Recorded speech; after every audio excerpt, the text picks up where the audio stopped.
Nah, oke.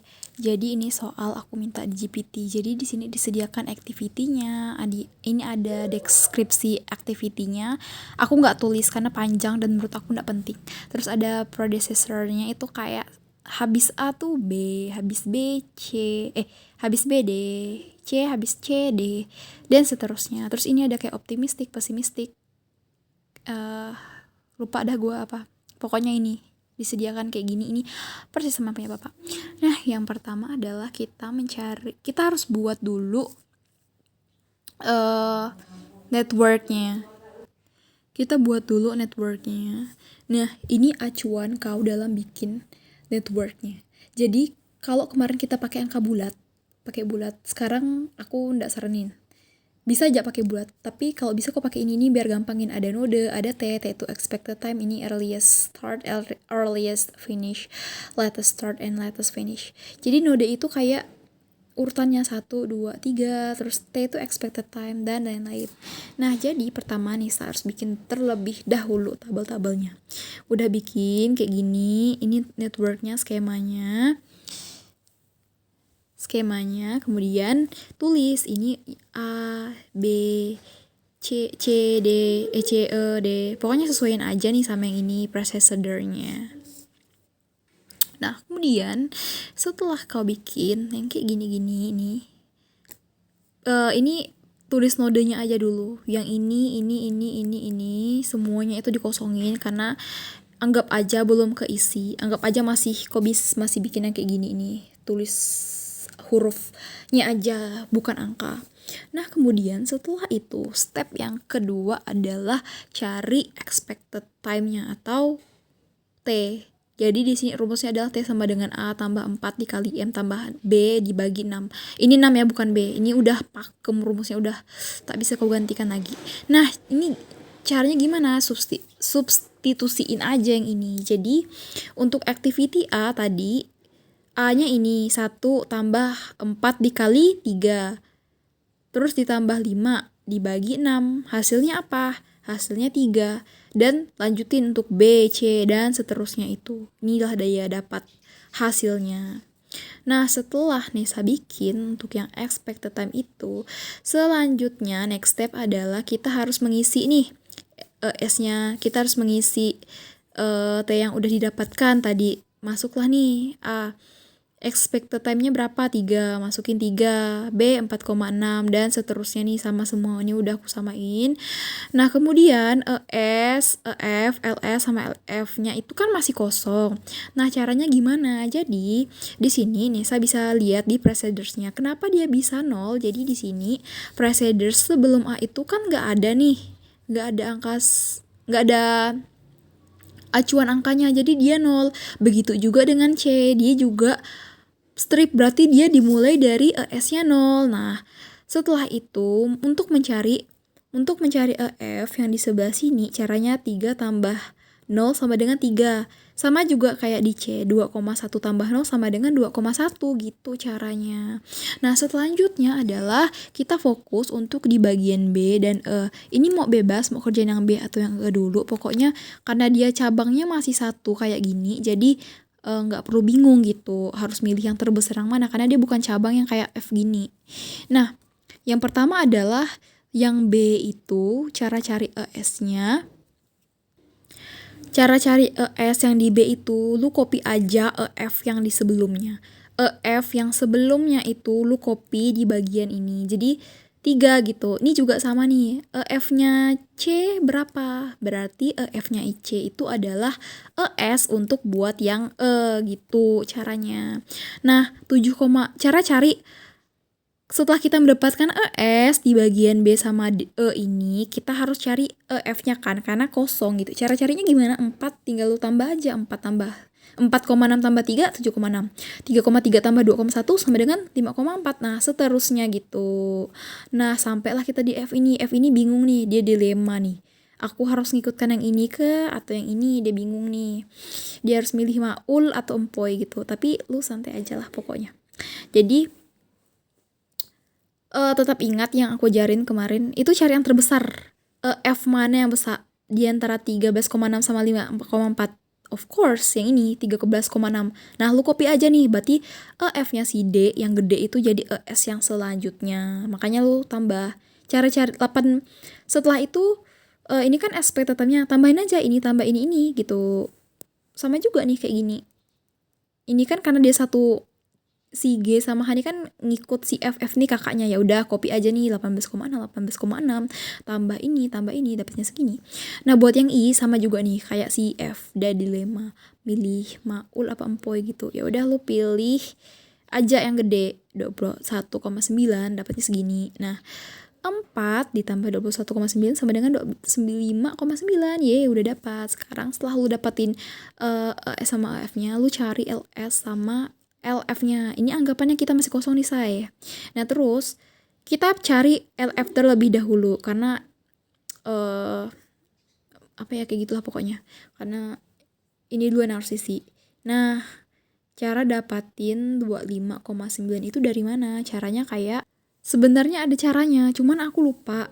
Tapi ini nih si LF nih hasilnya harus sama dengan si EF, itu udah pasti sama. Jadi caranya tuh ada, cuman aku lupa. Nanti aku tanya Nopi ya. Pokoknya ya tuh tinggal copy aja deh si EF ini sama. Misalnya 4, misalnya ini 27, berarti ini juga 27 gitu. Nah, selanjutnya adalah kita mencari si LS. Kita kan ini kan udah dapat, ini istilahnya masih kosong gitu. Nah, caranya gimana? Jadi 25,9 dikurang 4 sama dengan 21,9 gitu. Ini apa tadi? LF dikurang sama T sama dengan ini gitu. Nah, ininya kan masih kosong nih di bagian ini. Pokoknya dua kotak bawah itu kosong. Nah, bingung kan gimana? Karena dia si G sama H ini masih adeknya si I. Jadi LS-nya yang sebelumnya itu berarti menjadi LF sesudahnya. Ngerti tidak? Berarti di sini kan 21,9. Lu tinggal copy aja di sini 21,9 karena dia masih bergantung nih. Gitu. Jadi setelah itu apa? Ininya kan kosong LS-nya nih di sini. Jadi 21,9 dikurang 3,3 sama dengan 18,6. Begitu juga di sini 21,9 dikurang 2 sama dengan 19,9. Ini sama juga. Nah, ini agak tricky nih, Nes. Enggak tricky banget sih. Ya setelah di sini kita tahu nih G sama H. Nah, kalau di ES tadi kita harus cari yang terbesar. Nah, sekarang kita di LS tuh cari yang terkecil. Di antara 18,6 sama 19,9 yang paling kecil itu of course yang G, 18,6. Maka kita masukin si LS yang sebelumnya itu menjadi LF sesudahnya, tapi harus yang terkecil gitu. Nah, udah dapat, ya tinggal kurangin aja 18,6 dikurang 5, 13,6 gitu. Karena ini masih si D sama si E ini masih bergantung sama si F, ya udah copy aja. Ininya ke sini, ini juga ke sini. Sama juga dikurang segini. Nah, sampailah dapat hasilnya. Nah, pokoknya di antara start ini kan A sama C ini kan berdiri sendiri. Nah, di antara mereka itu harus ada yang 0 bawahnya.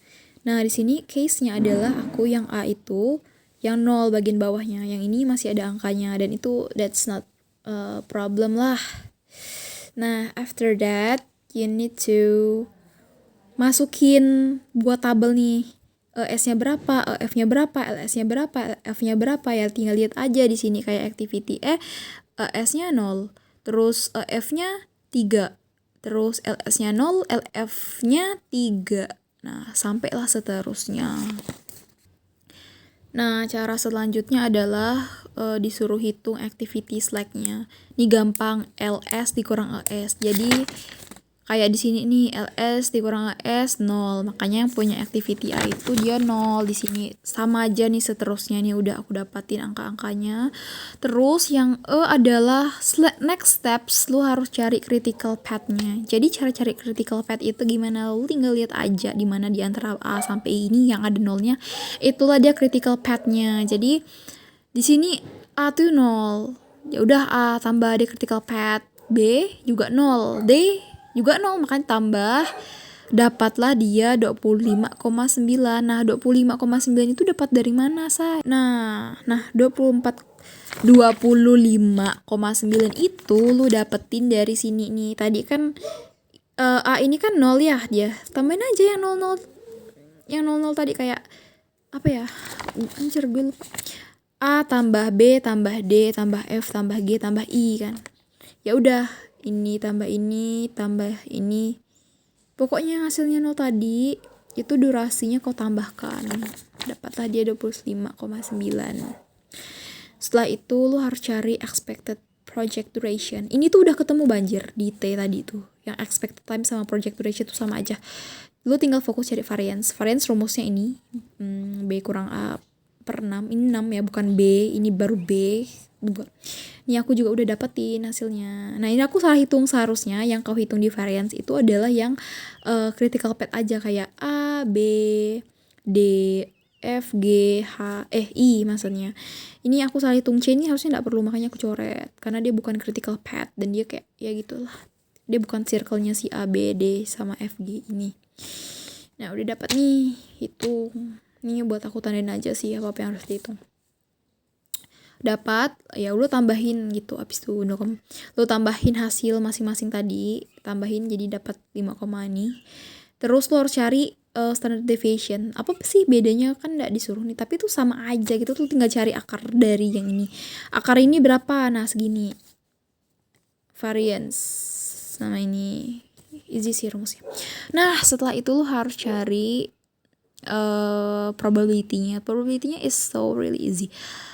You have to apa sih namanya, catat rumusnya dulu nih. X sama dengan X dikurang mu dibagi standard deviation. X dari mana? Dari soal. Dia minta within 28 weeks. Maka lu tulis 28. Kalau di sini dibilang 5 weeks ya, tulis 5 gitu.